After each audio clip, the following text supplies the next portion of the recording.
Uma boa noite, pessoal.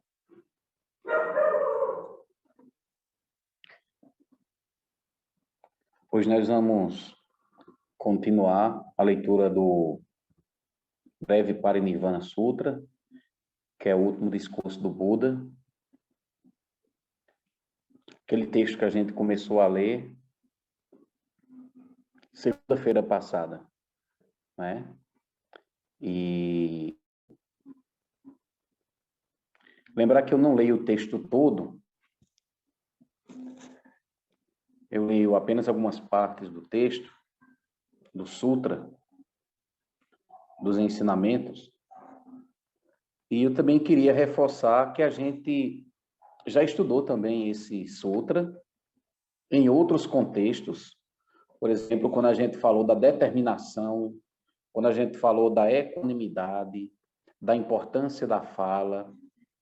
Esse Sutra, ele é muito abrangente, não é? Quando a gente estuda esse Sutra, quando a gente estuda esses ensinamentos, a gente percebe com mais discernimento o que é que o Buda elencava como principal, não é?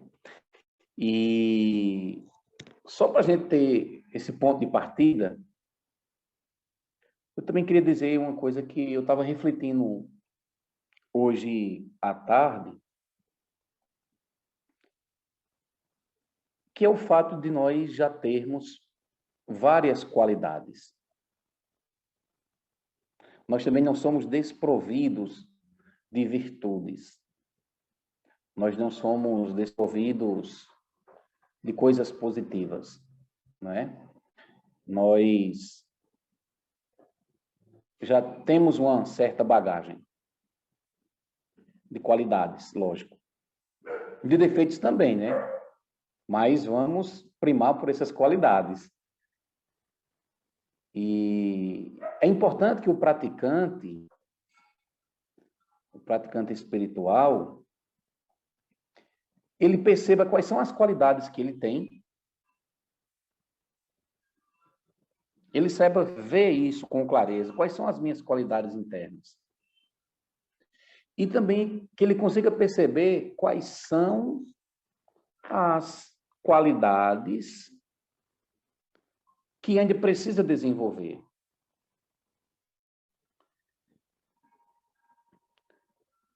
Isso é muito importante que a gente consiga fazer, perceber as próprias qualidades, perceber as virtudes que nós temos.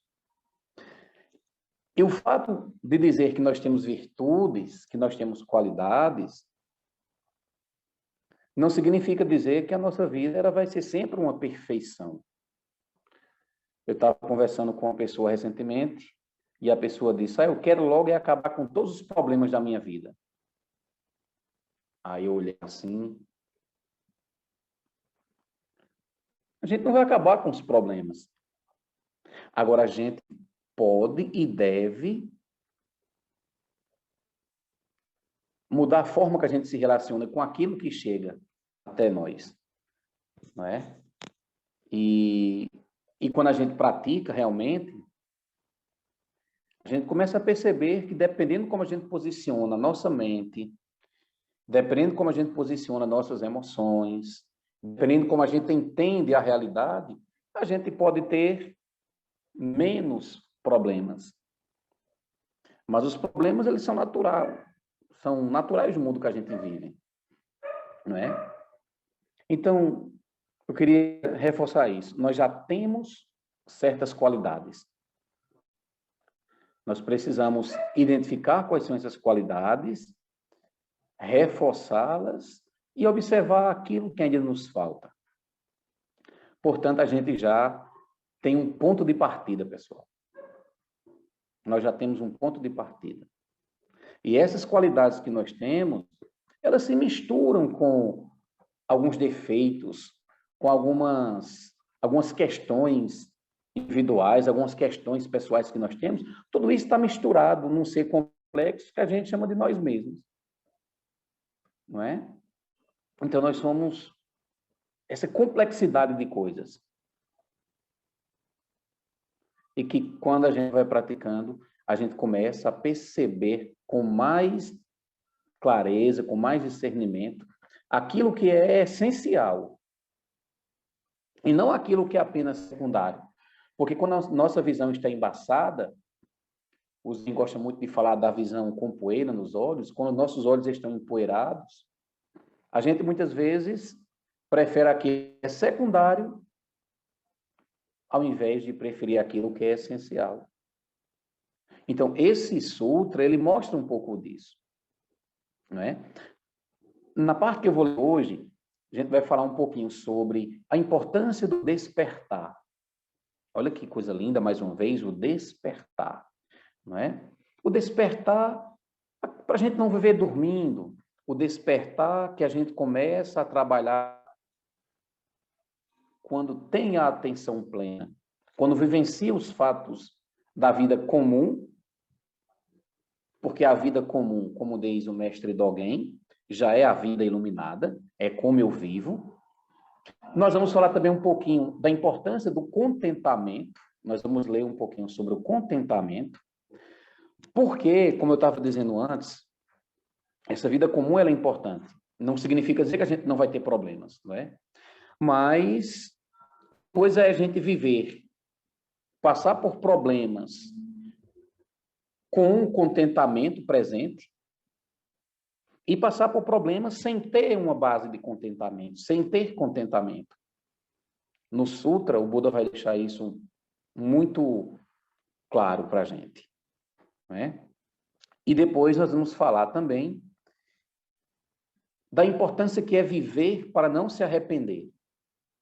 Que, de uma certa maneira, a gente já falou segunda-feira passada. É importante que a gente consiga viver de um modo que lá na frente a gente não tenha profundos arrependimentos.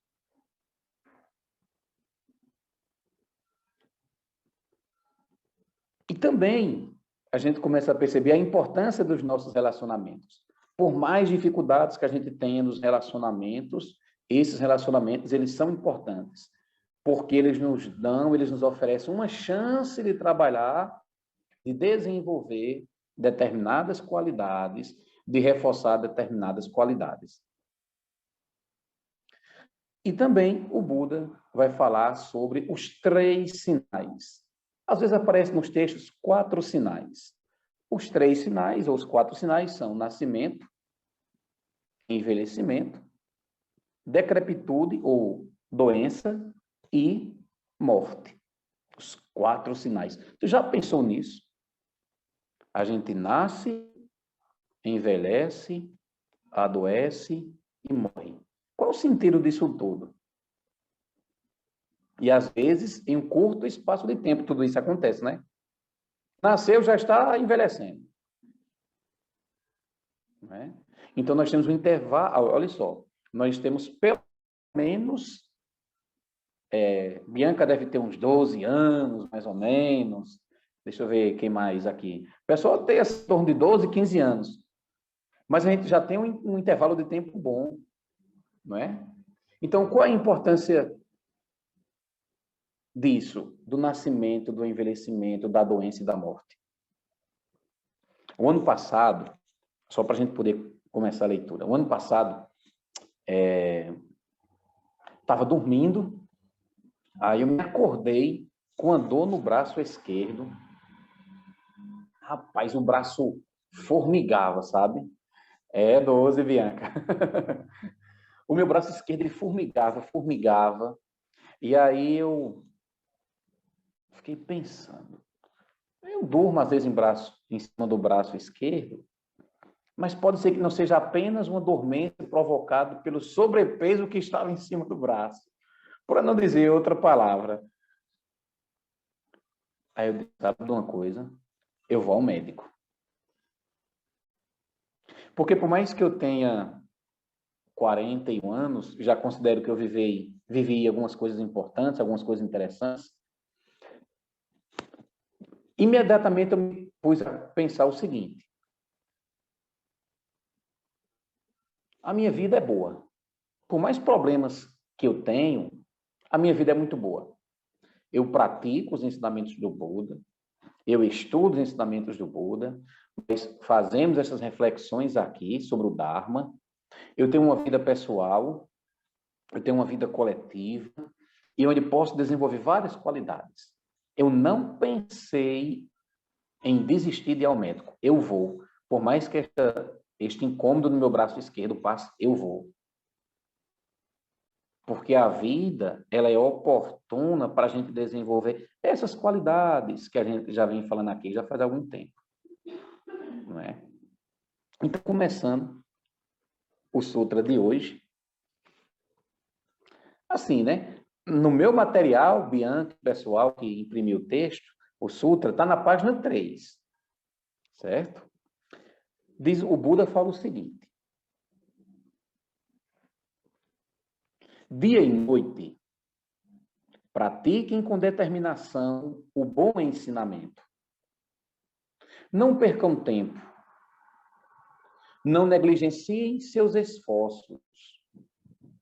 Nem à noite, nem mesmo ao amanhecer. No meio da noite, recitem os sutras. Assim vocês devem ordenar a sua vida. Não deixem que a vida passe à toa, apenas dormindo, sem obter a realização.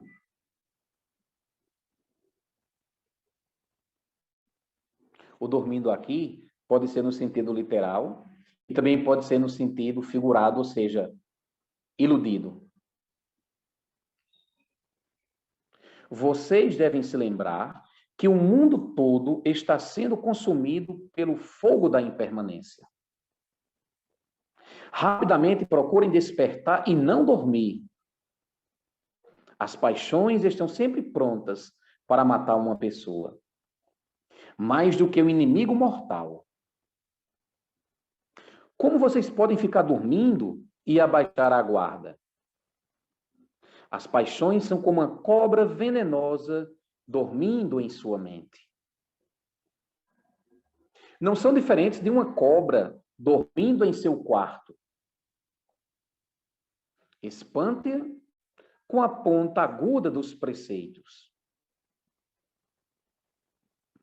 Vocês só poderão dormir tranquilos depois que a cobra sair. Se dormir enquanto a cobra estiver lá, vocês estarão agindo sem consciência.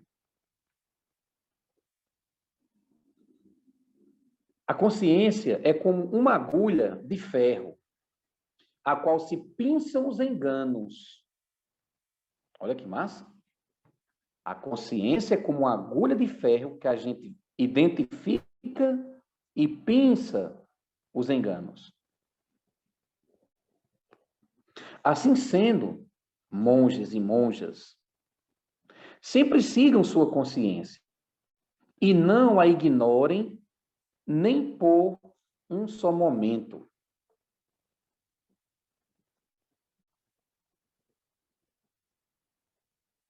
Esquecendo-se da consciência, perdemos todos os méritos. Tem uma colocação no Dharma que é comum, acho que vocês já ouviram falar, que é assim. Alguns textos budistas, eles colocam a gente como um mendigo procurando alguma coisa, desde que esse mendigo está com uma joia preciosa. E essa joia preciosa é justamente a mente, é justamente a nossa consciência. Continuando.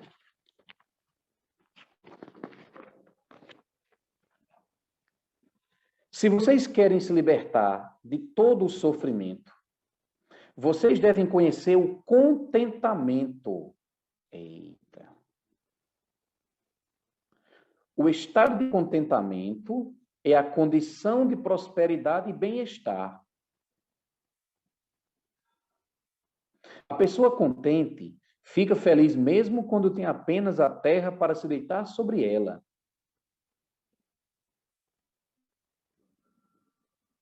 A pessoa contente fica feliz mesmo quando tem apenas a terra para se deitar sobre ela.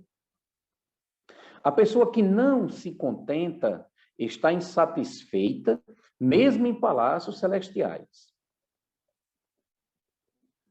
Quem não conhece o contentamento é pobre. Apesar de todas as riquezas que possa ter.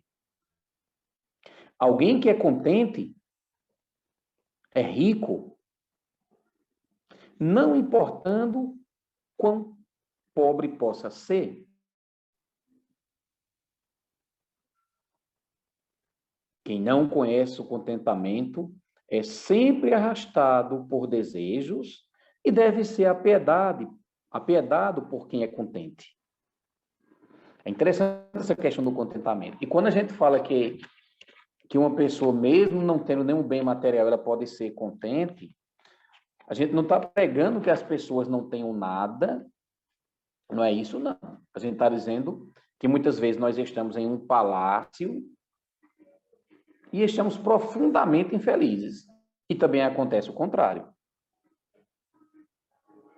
E o Buda continua.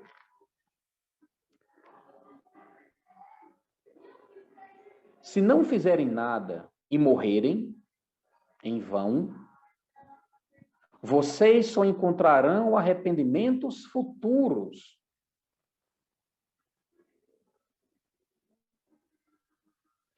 Sou como um bom médico, que, reconhecendo uma doença, prescreve a receita apropriada. Se o remédio é tomado ou não, já não é de responsabilidade do médico. Novamente digo, sou como um bom guia que mostra às pessoas o melhor caminho. Se elas não seguirem, sabendo de sua existência, não é culpa do guia. Se tiverem qualquer dúvida sobre as 4 nobres verdades, perguntem imediatamente. Não guardem dúvidas sem procurar resolvê-las. As 4 nobres verdades, que é um ensinamento muito básico do budismo, fundamental, que a gente vai estudar também esse ano de 2021, é: o sofrimento existe, o sofrimento tem causas, ele pode ser evitado, e para evitar nós temos o nobre caminho de 8 passos. Parece tudo muito lógico. E é bom que seja muito lógico.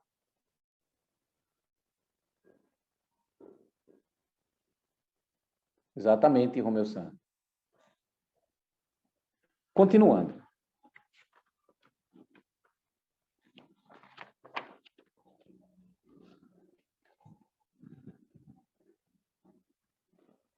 Não se lamentem. Nosso estar juntos um dia acabaria, mesmo que eu vivesse no mundo o tempo de um kalpa. O kalpa é um período longo, né? De surgimento e desaparecimento do mundo. Olha só, não se lamentem. O nosso estar juntos um dia acabaria, mesmo que eu vivesse no mundo o tempo de um kalpa. Não existe encontro sem despedidas. O Dharma que beneficia tanto o eu como o outro se completou.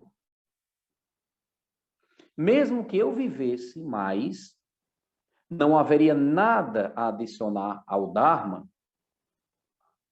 Aqueles que deveriam ser despertos, tanto nos céus como entre os humanos,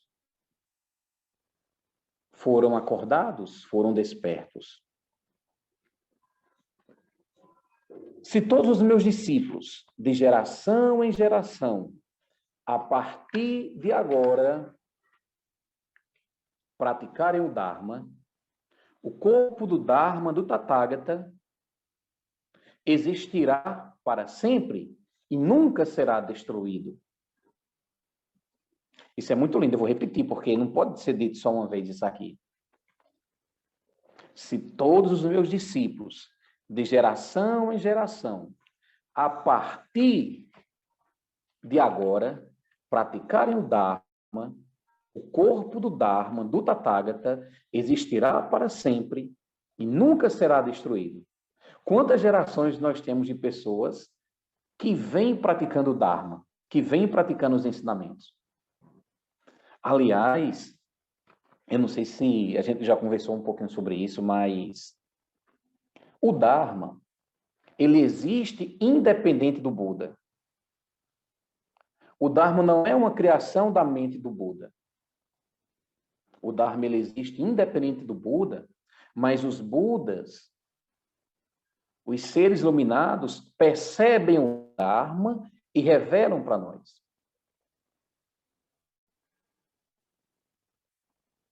É uma das características da mente iluminada, é a sua capacidade de percepção, de ver a realidade como ela é. Nós temos essa capacidade. Nós precisamos desenvolver essa capacidade.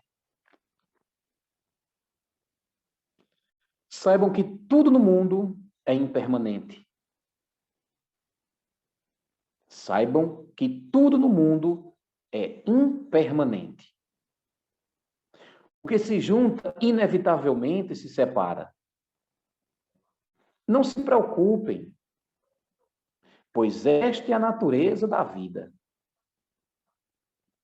Pratiquem diligentemente com esforço correto. E procurem a libertação imediatamente. Destruam a ignorância com a sabedoria. Tudo nesta vida é precário. Agora obtenham o parinirvana. É como se libertar de uma doença maléfica. Esta coisa que descartamos e que chamamos de corpo está afogado no mar do nascimento, envelhecimento, doença e morte. Como poderia haver alguma pessoa que não se alegrasse ao se desfazer dele? Ó monges e monjas, vocês devem sempre, de todo o coração, procurar o caminho da libertação. Parem agora. Não falem nada. O tempo passa. Atravesso. Este é o meu ensinamento final.